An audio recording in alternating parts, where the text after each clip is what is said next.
se podría considerar o cómo se podría considerar que las propuestas de Gustavo Petro, de Francia Márquez, el pacto histórico, serían distintas y tendrían un impacto distinto pues, en una situación como la colombiana, a diferencia de gobiernos que pues le han dado como ese viraje a la izquierda, como pues Venezuela y Chile, que ahorita pues muchas personas citan para después generar como miedo en torno a elegir un gobierno como el del pacto histórico, porque serían distintas. Chile en 1973 decidió un gobierno progresista que se llamaba Salvador Allende, lideraba Salvador Allende, que era socialista, pero ahí concurrían los comunistas, algunos de la democracia cristiana y buena parte del pueblo chileno. ¿Qué hace un gobierno como el de Salvador Allende?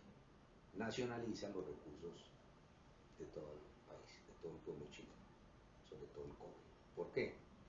Porque allá en Chile, como en muchas otras partes, lo que existía era la explotación de recursos que son nuestros por compañías transnacionales, inglesas, norteamericanas, que usufructuaban, eso sí, a gran, es decir, no tenían que hacer mayores inversiones, dejaban la pobreza y ellos sí acopiaban riqueza.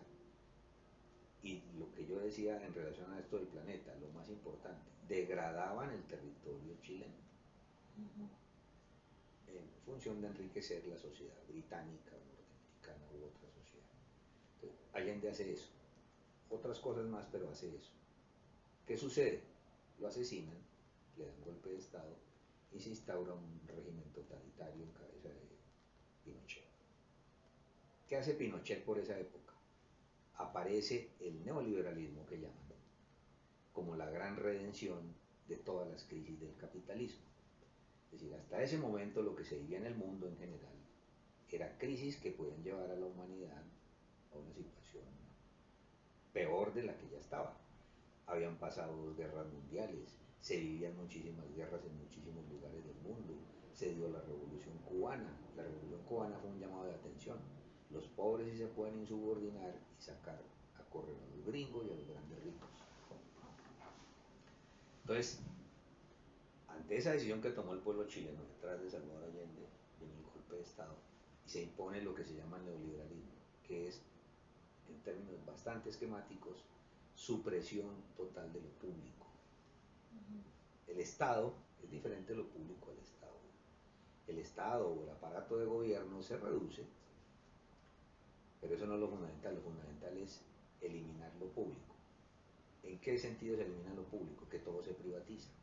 La salud, las pensiones, la educación, el agua. En Chile el agua es privada. Entonces, ¿qué pasa?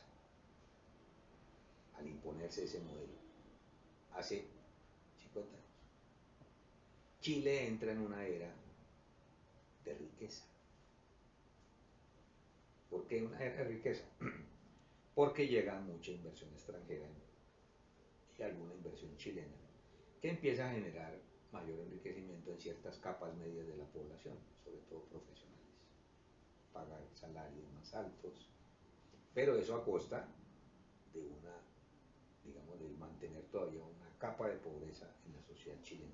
Es decir, de todas maneras se mantiene la desigualdad, pero muchos chilenos creen que están viviendo en el paraíso y Chile se convierte en un gran país.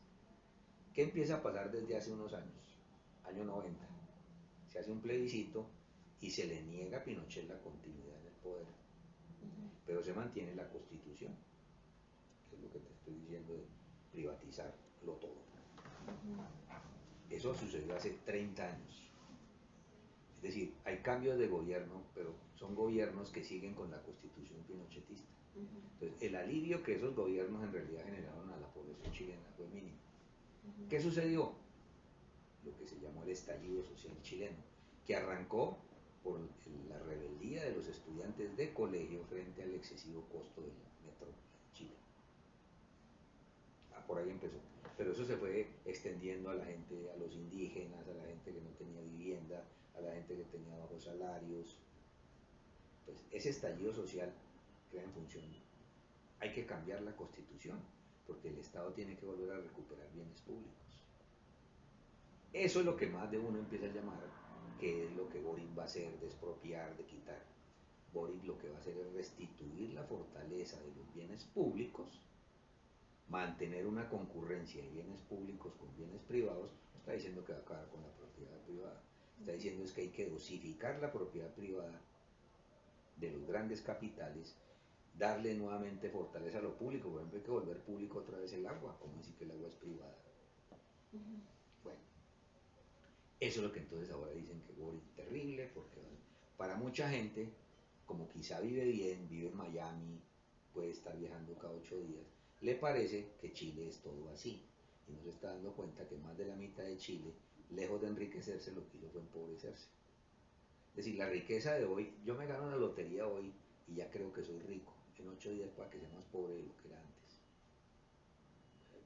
No es tan útil, digamos, el ejemplo que estoy aquí utilizando, pero me parece a mí que algo de eso tiene que ver. Los chilenos creyeron que vivían en el paraíso, pero resulta que eso eran unos chilenos.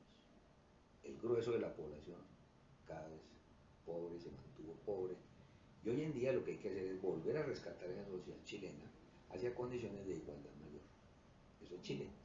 Hay una nueva constitución y hay un gobierno interesado en rescatar lo público. Chile. Venezuela.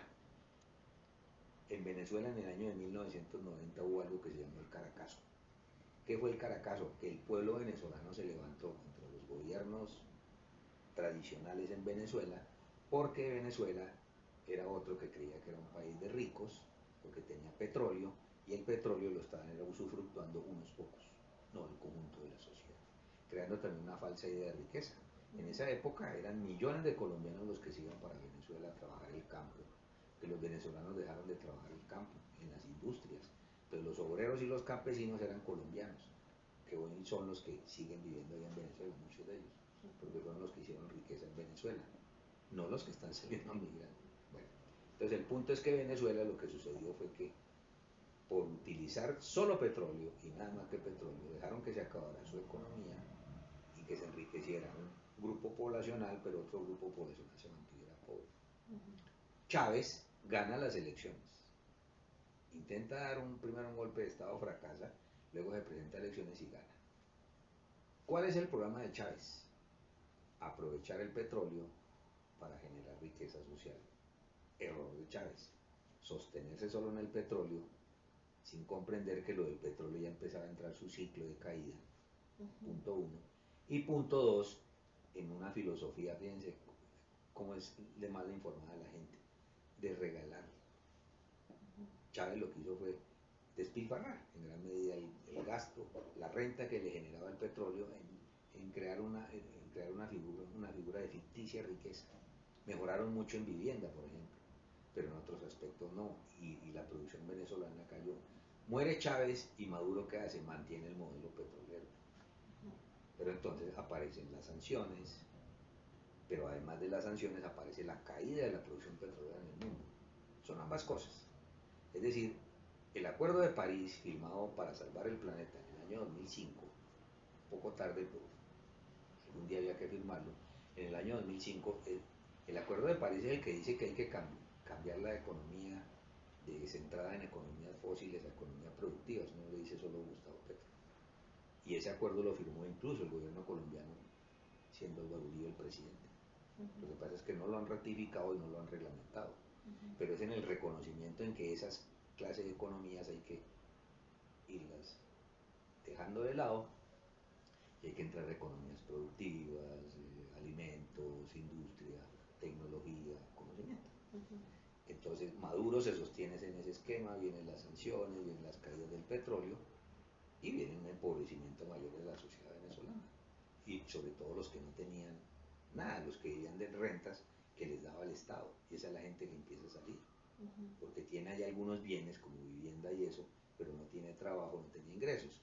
Hoy en día se está devolviendo otra vez la figura porque el petróleo otra vez se está recuperando, pero eso es una recuperación momentánea. Entonces Venezuela, fíjate las particularidades que tiene, Chile las que tiene, Cuba las que tuvo y las que mantiene, Nicaragua las que tuvo y las que mantiene, pero para solo hablar de Chile, entonces uno va a decir Colombia, ¿qué tiene que ver Colombia con Chile? ¿Qué tiene que ver con Venezuela? Colombia es un caso un poquito particular, ¿por qué? una constitución hace 30 años para fortalecer lo público, a distinción de Chile, y crear cierto equilibrio entre lo público y lo privado. Pero ¿qué pasó a partir del 90? Habiendo ese mandato constitucional se empezó a fortalecer por lo privado. Hasta servicios públicos aquí se privatizaron. En Santa Marta llegaron a privatizar el cobro de impuestos. Entonces aquí, y al ritmo que íbamos, iban a privatizar hasta el agua. Y hay muchas compañías de agua que son privadas. Eso es privatizar el agua. Aquí a Petro, precisamente cuando fue alcalde, le recriminaron es que hubiera intentado volver a hacer público el servicio de basuras, mantener en un esquema de eficiencia la prestación de servicios de energía y de acueducto que ya lo había iniciado Antanas Mocus. O sea, que no haya solo públicos, pero que tampoco sea todo de los privados, que es lo que está sucediendo hoy en día en Medellín. En Medellín existía el falso concepto de que los que estaban aprovechando la riqueza de Antioquia eran los más pobres. No, señor. Resulta que son el grupo empresarial antioqueño a través de las empresas públicas municipales de Medellín. Entonces en Colombia lo que hay en este momento es el intento por volver a recuperar la fuerza de lo público, sin desconocer lo privado, teniendo una constitución que lo favorece, y eso es distinto a Chile. En Chile sí tuvieron que hacer una nueva constitución, la están haciendo, en cambio en Colombia no. Punto uno. Y punto dos, Petro lo que propone es el cambio de estas economías dependientes del petróleo y el carbón por economías productivas gradualmente, porque si no se empieza ahora, después va a ser peor. Es verdad que él dice que pues, desde el momento en que inicie pues, un eventual gobierno suyo separarán las exploraciones, o es algo gradual. Es que pues alguien me hablaba de que es como inmediato o algo así, y pues que eso se le hacía complicado que fueran las exploraciones como tan radicalmente, pues, eso es otra tergiversación. En Colombia en este momento hay, creo que pasan de 200 los contratos de exploración. Exploración. Petro lo que ha dicho es, esos contratos que ya están vigentes y que Duque está afanado en celebrar ahorita contratos a la loca para dejárselos firmados, es el estilito ese, yo tengo firmados los contratos. Entonces, los contratos que deje firmado el país no los puedes conocer. Llámese Petro, Francia, Álvaro Leiva, Antonio Navarro, Gonzalo Jiménez, Margarita Suárez. Son contratos. Punto uno. Pero ¿qué es lo que tú sí puedes hacer? Si son contratos de exploración vigentes, pero que van a utilizar fracking, sobre eso sí puedes actuar. ¿Por qué? Porque es que están actuando sobre la riqueza tuya. Es decir, si el subsuelo fuera de un privado, pues nada que hacer. Pero es que resulta que lo que muchos no entienden es que son contratos que se hacen es para explotar bienes públicos. Eso es distinto. Entonces yo sí puedo decir, listo, yo no le voy a suspender su contrato de exploración, pero no lo hace con fracking. Entonces, ese es un punto que tiene nerviosos. Por eso Egan Bernal habla contra Petro como habla. Porque es que Egan Bernal está en un equipo que es de un tipo riquísimo que sobre todo se ha hecho rico por la explotación de petróleo con fracking. Eso no es gratuito. A lo mejor él ni escribe los comunicados, los escribe el dueño. Pero por eso, por lo que te estoy diciendo, no sé si la figura sea clara. Si tenemos un contrato y ese contrato no tiene ninguna restricción, pues se respeta en su totalidad. Pero si tenemos un contrato para que yo explote un bien que es de todos y no mío, yo puedo actuar sobre las condiciones de explotación de ese bien. Entonces yo puedo decir, listo, yo ya le di el contrato para que usted explore, pero no lo hace con fracking, lo hace de otra manera. Entonces eso no es desconocer el contrato, sino poner como prioridad los bienes públicos, no los bienes ni de allí, ni míos, ni de nadie en particular. Sí, sí, es clara la idea. O sea, lo que le está diciendo es para la exploración con fracking. ¿Sí? Exactamente. Cero fracking. Pero igual seguirían habiendo exploraciones. Pues claro, porque ya hay contratos. Eso, y esas exploraciones de 200 que haya, pongámosle que 100 son efectivas, es decir, encuentran reservas petroleras. Eso es otra cosa. Entonces, si se encuentran esas reservas petroleras, ¿se dejan ahí dormidas? No, porque ya hay contratos. contratos establecidos. ¿Qué quiere decir eso? Que si encuentran reservas X con los contratos ya vigentes, esas reservas, como su nombre lo indica, pasan a ser reservas petroleras mientras usted está haciendo la transición, es decir, es como un ahorro. Pero yo no lo voy a hacer de un día para otro, entonces mientras yo cambio el petróleo por otras cosas, turismo, aguacates o lo que sea, pues yo puedo mantener unas reservas si las tengo. Lo que pasa es que ya agotadas esas reservas y ya no va a haber más ni exploración ni explotación petrolera. Entonces se supone que uno entraría a depender de los otros que sí produzcan petróleo, pero aquí estamos hablando de más o menos contados 13 años como mínimo, definidos por los científicos, que es lo que está en el Acuerdo de París, no por Gustavo Petro en particular. ¿Qué quiere decir todo esto finalmente? Que si desde ya no empiezo a cambiar gradualmente mi economía dependiente del petróleo por otra economía, si no empiezo ya cuando se me presente la crisis del petróleo y no tenga alternativa, me va a pasar lo de Venezuela. Ahí sí me pasa lo de Venezuela. ¿Qué fue lo que le pasó a Venezuela? Que entró en crisis el petróleo y no tenía cómo reponerlo, cómo sustituirlo. Colombia, mal que bien, se ha sostenido ahí porque ahí hay todavía alguna producción agrícola importante y cosas así, pero eso cada vez es menos, tiene menos peso. Si no se empieza ya la transición, y eso no es que, cuando uno habla de transición, no es que de un día para otro. Podía ser esa la figura, pero eso será de otros. Otros son los que apelan a esa figura, Estados Unidos, por ejemplo. Prohibida la venta de petróleo a Venezuela. Prohibida la venta de petróleo a Venezuela. Prohibida, Estados Unidos puede prohibir muchas cosas, pero resulta que es que eso no es así porque es que el subsuelo es venezolano y no gringo, no norteamericano. Y por eso con los rusos es distinto, que tienen tantos problemas, porque Rusia es a otro nivel. Yo no sé si queda clara la... Y digamos, respecto a la propuesta que tendría Rodolfo Hernández, tiene como también una propuesta clara de empezar a hacer esa, como esa búsqueda de alternativas económicas, o en su programa no es como... No, no está. ¿No está? No está porque una cosa es que esté en el discurso, te lo pongo de esta manera.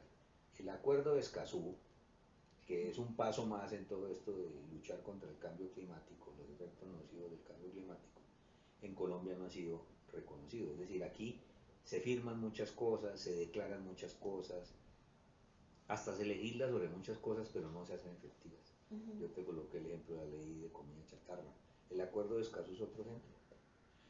Y es un ejemplo de lo más fuerte, porque es que el acuerdo de Escazú nos incluye a los humanos.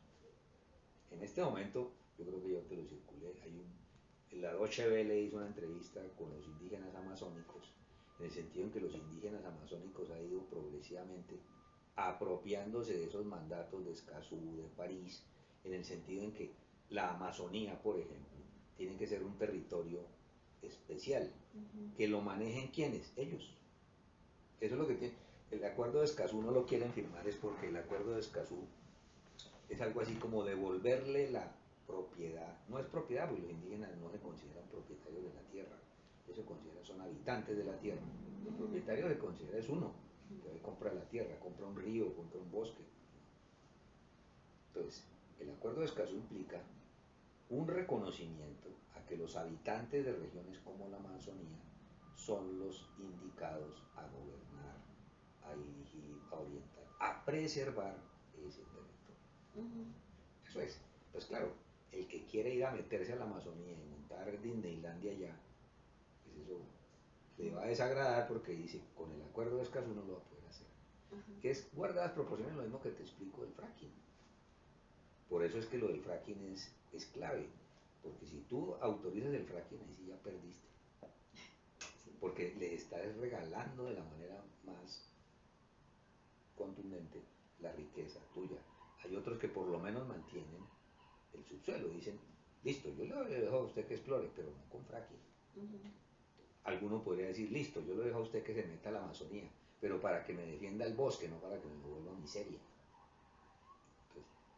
Y ese señor Hernández, que ni siquiera sabía que era el acuerdo de Escazú, yo creo que nunca va a saber qué es el acuerdo de Escazú, porque yo me lo imagino pensando de solo lotes de servicios para los pobres, para que no sean capaces de pagarlos, y luego se los quite, entonces se los siga vendiendo 5 veces a los pobres.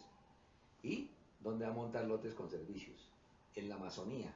Él tiene que, decir, como su gran programa, cárceles en los territorios nacionales que se llamaban antes, la Orinoquía y la Amazonía. Esto sí es una inferencia mía, pero no creo equivocarme.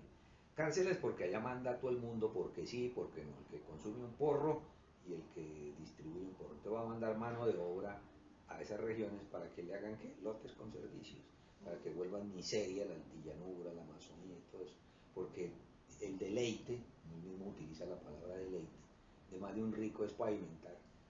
Cuando Peñalosa, que es ahora aliado de él, le preguntaron que qué haría con la gente del Pacífico, dijo que canchas sintéticas.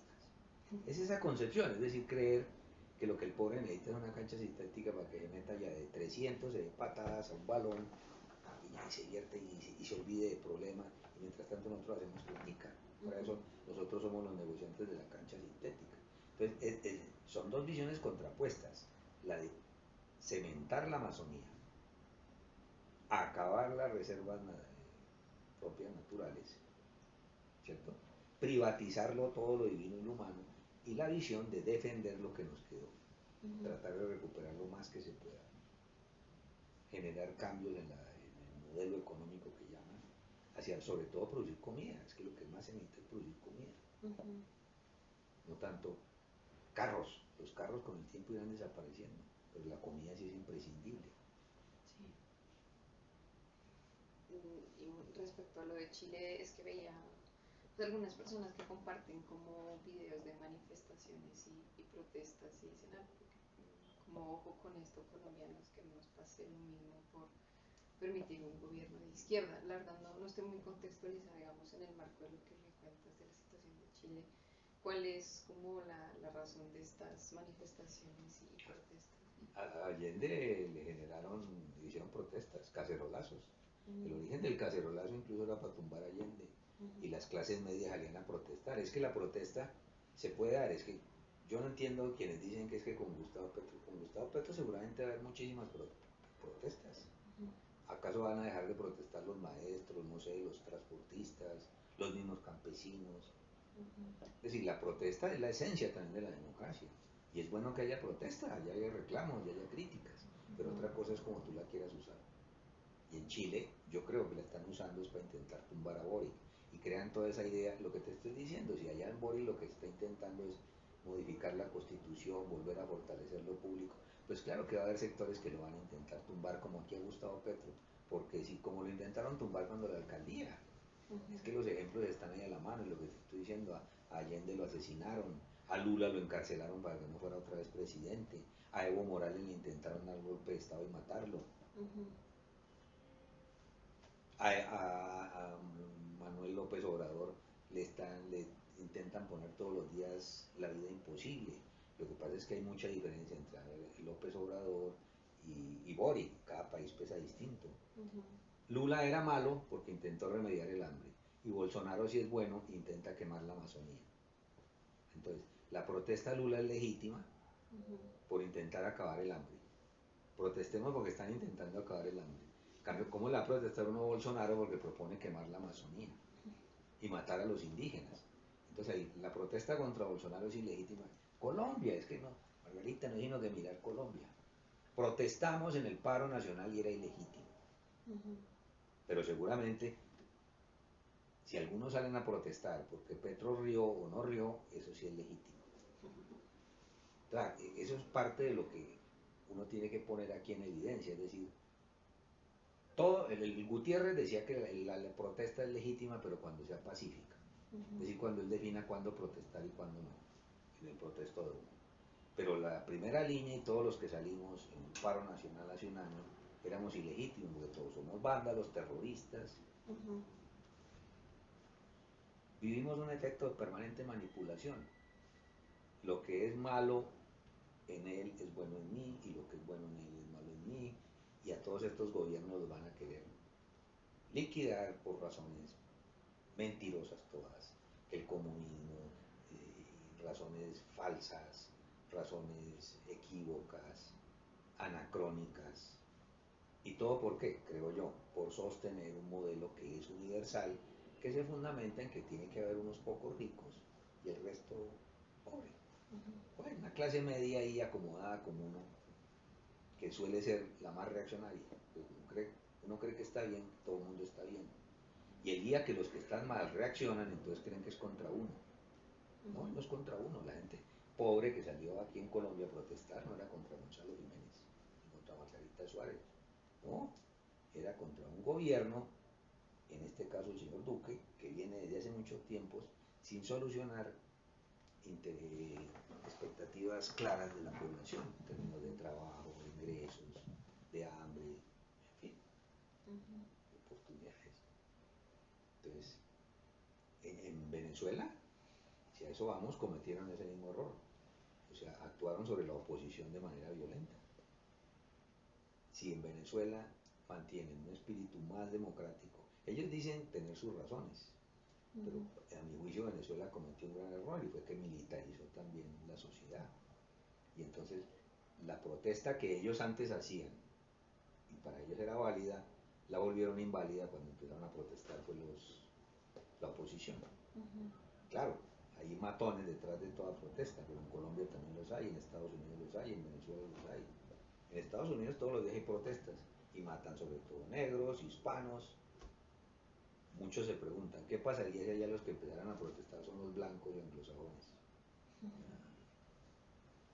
De manera tal que aquí, en materia de tergiversaciones, pues desgraciadamente no es mucho lo que se puede hacer, porque pues no, la gente no va con frecuencia al hondo del asunto, de los asuntos.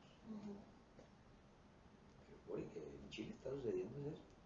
Y allá tienen ese reto y en Colombia lo tendremos, en el caso de elegir a Petro, estoy seguro que sí. Y en Brasil lo tienen con Lula y en Bolivia lo tienen con Evo Morales y han ido avanzando. Terrible en Bolivia es que unos indígenas, despreciados por todo el mundo, desconocidos para muchísima gente, los famosos nadies, hoy en día estén asumiendo un país mejor, más próspero, más con sus propias capacidades. No han llegado muy adelante. Bolivia arrancó muy atrás, pero ha mejorado muchísimo Bolivia. Los mismos argentinos ahora van más a Bolivia y antes despreciaban a los indios. Entonces,